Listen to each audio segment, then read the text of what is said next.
Focus your breathing now. Breathing in and breathing out. Breathing in and breathing out. Breathing in and breathing out. Breathing in, breathing out. Now at this particular time, as you're feeling relaxed with yourself, you can also feel yourself transporting to a different scene, somewhere which is a lot cooler than you're currently at the moment. I want you, so you've transported yourself to the Swiss Alps, or any mountain you care to think of. Most mountain ranges, you would imagine snow caps, fairly cold. But this particular mountain range will be a little bit of an adventure, which you'll ascend in 3 stages. Whether you've been skiing or not in your life, or like I have been just the once. It's an amazing feeling to be on top of the world and to look down at valleys and scenarios below you.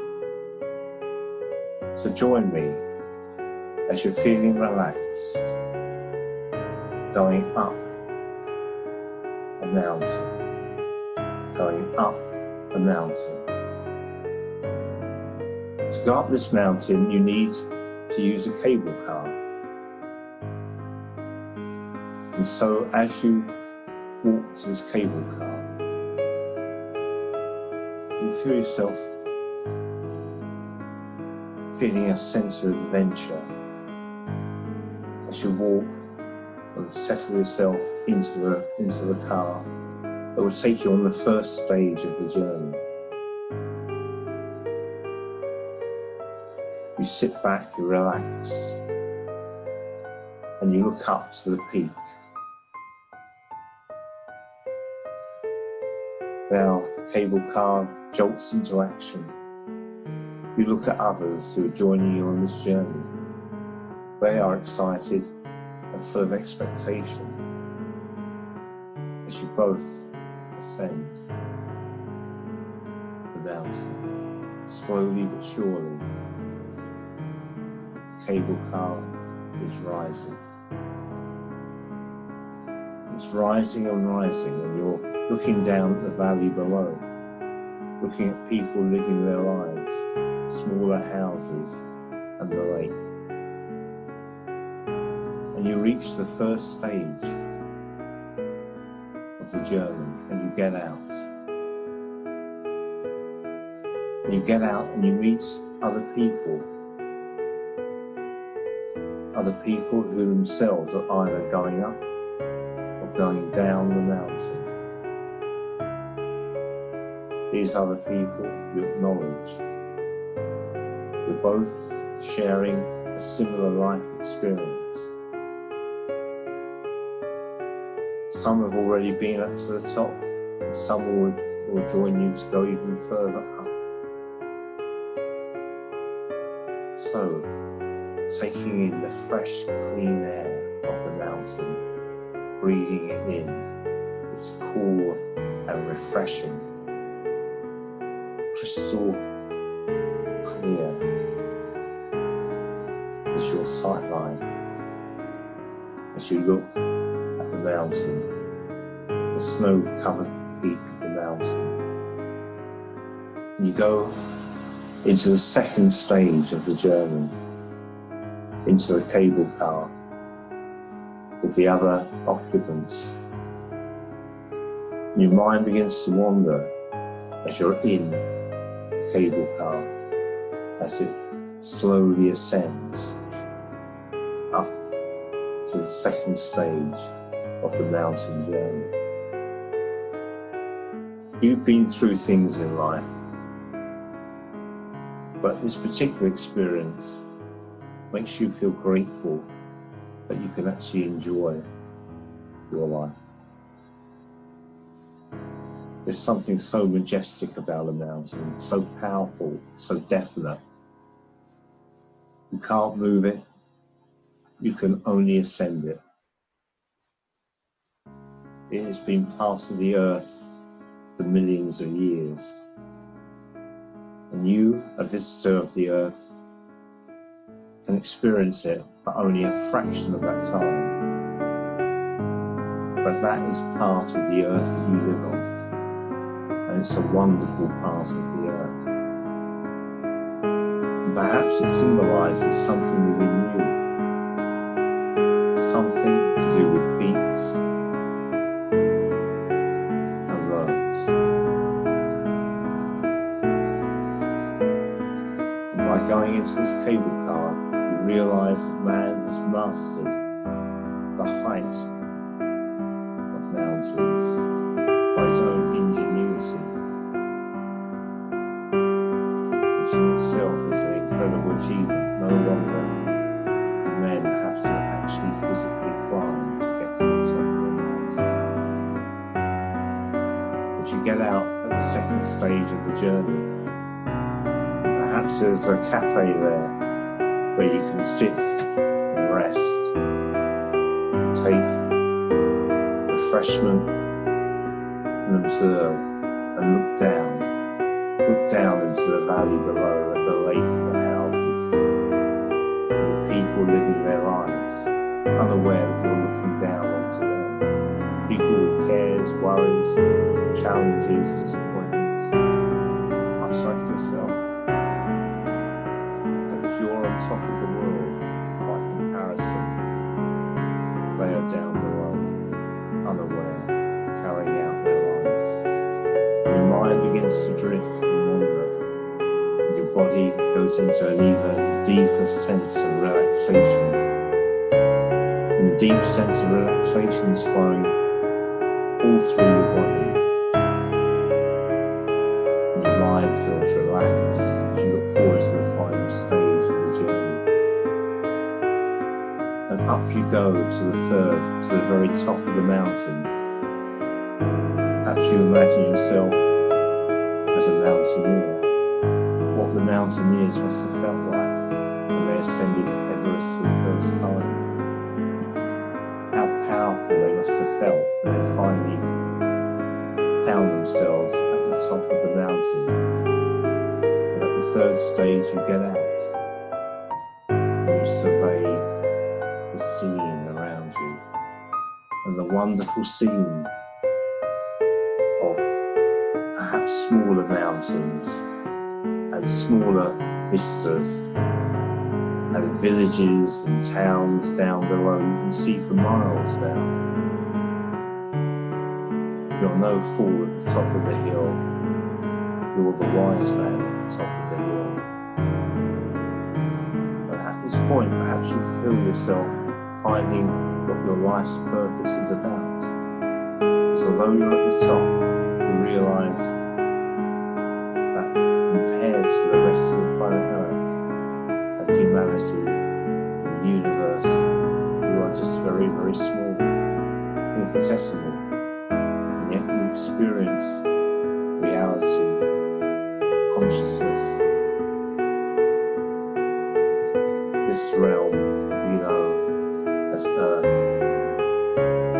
You are awake, you are alive, you're breathing in this beautiful fresh air, this clean fresh air, mountain air, filling your body and lungs, this cool, refreshing energy. So now as you've ascended the very peak of the mountain, you can reflect on your life. You can reflect on your achievements. And you can reflect on your disappointments. But up here, it doesn't seem to matter. It's up here on the top of the world. It's just enough to be part of reality, the human reality of life. It's enough to be the achievement, but actually coming onto the planet Earth, that in itself is an amazing achievement. that in itself is wonderful. And that in itself, you know deep within, is a miracle. It's a miracle that you actually exist. It's a miracle that you have and interact with other people. It's a miracle that you're alive and you realize the miracle of life, your own life, your unique individuality, despite the fact you're part of a race that amounts to billions of people. At this point, you decide to descend. But you don't want to take the cable car. You want to walk down. This is how refreshed and energetic you feel. And you're going to walk down, even though you're a little bit scared, perhaps, of the height. But you know every step you take will take you further down, further to the safety of the earth, to ground level. And you just put that to the back of your mind, like challenges, like worries and concerns. This is not concerning you because you have a goal and you have the confidence to walk back down the mountain. So step by step, you're walking down, and step by step, as the minutes and the hours even pass, you meet other people on the way who've decided to walk, and you acknowledge them. You're all brothers now on this mountain. We all share a common bond. We're part of the mountain and its strength and its solidity and its permanence, and we adhere to it and we acknowledge it. So down we go, bit by bit, looking further and further down, seeing the towns, villages become closer and closer, closer and closer, closer and closer. And this feeling of relaxation gets even more relaxing as the further down we go. We also realize that by going down, this is mirroring our subconscious mind, our deeper mind. What exists in our deepest subconscious mind?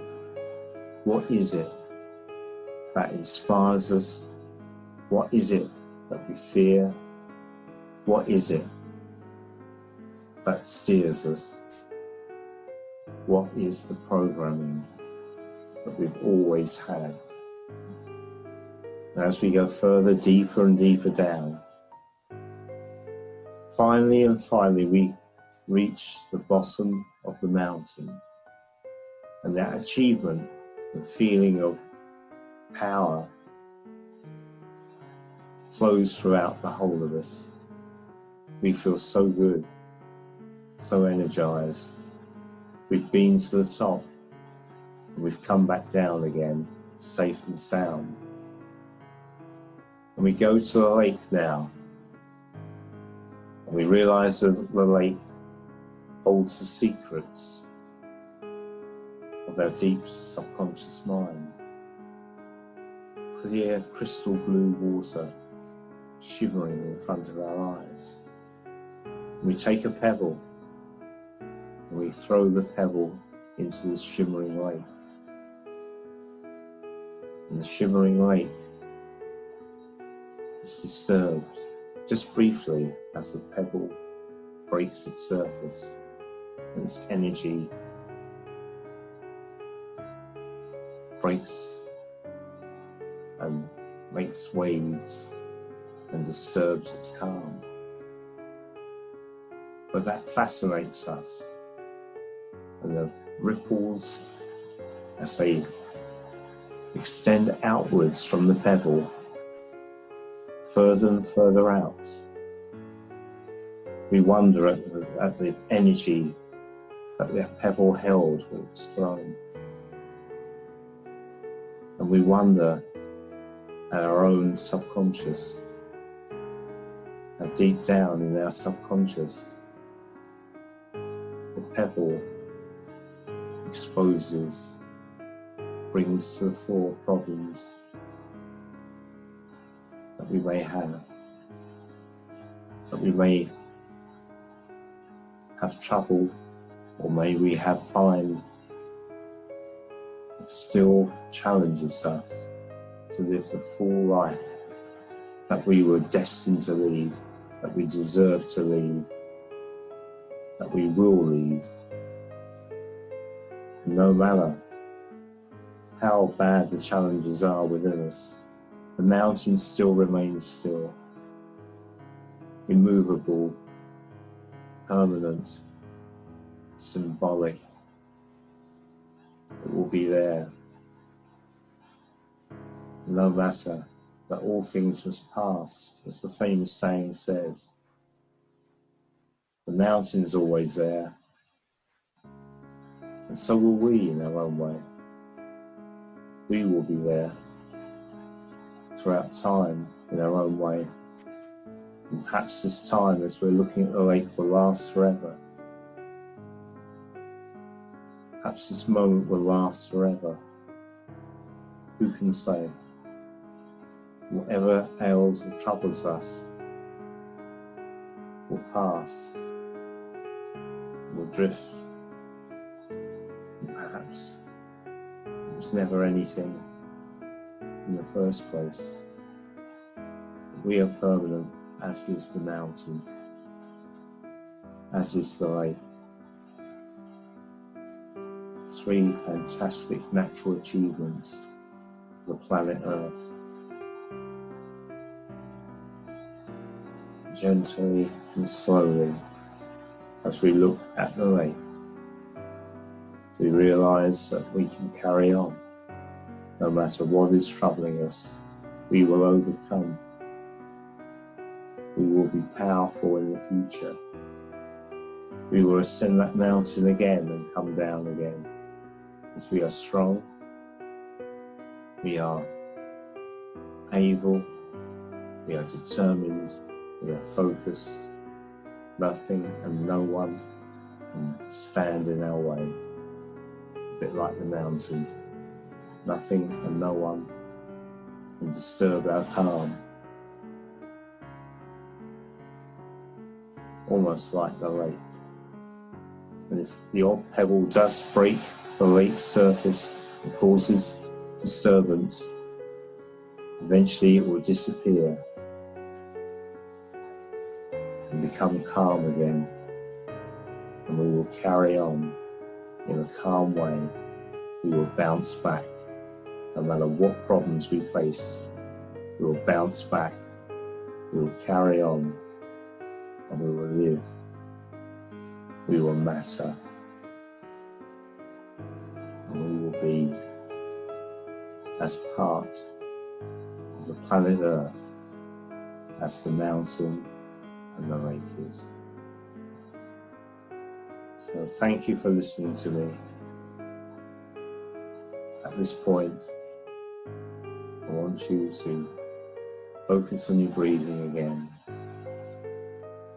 And at the count of 3, you can gently and spiritually come back to the present, feeling far more energized, enjoying that journey, remembering mountains and lakes, and enjoying your life day by day, hour by hour, second by second. So at the count of 3, 1, you're feeling energized, your eyes are starting to open, the mountain stream is flowing through your body, you feel absolutely great. 2, the eyes begin to open, you're ready to start a brand new day, or whatever else you want to do, but you feel energized now and absolutely unstoppable. And 3, you're wide awake and back in the present, feeling powerful, energized and relaxed. Thank you for listening. This is Martin Oswald of down-to-earth hypnosis. And if you should like to call me, you can access my website on down-to-earth hypnosis by the Moving On TV channel. And thank you. I look forward to your call, should there be anything at all you would like to contact me about. Goodbye.